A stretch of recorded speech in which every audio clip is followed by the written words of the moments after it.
sketchbooks and doodle pads. I have a lot of them that are untouched and unopened, but every time I would sit down with these empty pages and a pen or a brush to maybe draw or paint or create something colorful, I would just start overthinking, and I would literally freeze and be scared that I'm going to mess it up. So eventually, I would just put everything away and the empty pages remained empty.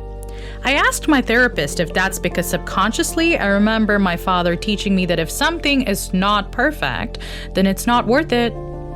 If I am not perfect, then I am not worth it. And even if I was good or amazing at a few things, somehow there will be something that was not good enough. Somehow there will always be something where I am not good enough. And I will never forget when my dad punched me on my face when I was 18, and yet when I was 28, I went back home to visit him and I made sure that I took with me those Costco pistachio nuts because he loved them so much. And after a couple awkward hugs at the airport, he would love bomb me. My dad, he would love bomb me with treats and gifts and food and clothes, and I would feel like shit. It feels good to feel like a daughter who is so loved by our father. Shit, I feel like I'm 6 years old again. I would feel like I'm 6 years old again because back then everything was still okay. Everything was great, actually. Everything was normal, and daddy wasn't an alcoholic or physically abusive. And we all know the love bombing stage wouldn't last, and I would keep walking on eggshells, and at some point, he would lash out, usually at something very stupid. And I would wonder if he would hit me again, or if there would be an altercation again, and there would be, sadly. But you know what, though? I do love him. He is not the worst man in the world. And even if he was, I would have still loved him. He would still be my dad.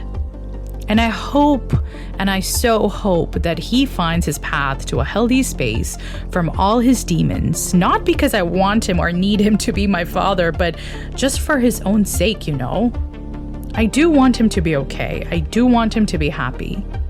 And there have been so many people shaming me for airing my dirty laundry, but my laundry has been dirty all along, and both Mama and I got some bruises underneath too.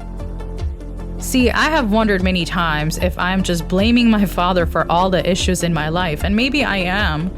It is way easier to blame someone else than take responsibility. And I sure as hell hope that I don't sound like a victim, but perhaps it is possible that I never learned to believe in myself because the person that I loved the most never did. My father. But I am done placing the blame where it doesn't belong, and not placing it where it does belong. If it's not mine, then I shall not carry it on my shoulders anymore. I am done taking accountability for the garbage that belongs to someone else. And I'm done looking for the world to try to understand me when I am so busy trying to understand myself. But if I am to take ownership of something that I've done, then I will. Because I have to, because I should, because I'm not 15 anymore. See, here's the thing. Learning how to be an adult when we are already adults is not just a skill, but a responsibility. When children have to pay the price with blood and tears and sweat for all of these grown adults who are fighting and are prisoners to their anger and ego and rage, who are all prisoners to their need for control and vengeance and have not taken a single class in Conflict Resolution 101, who are complicit and bystanders to destruction, to violence, to pain, to suffering. When children have to pay the price because these adults have not learned how to be an adult, then we know that we still have a long way to go.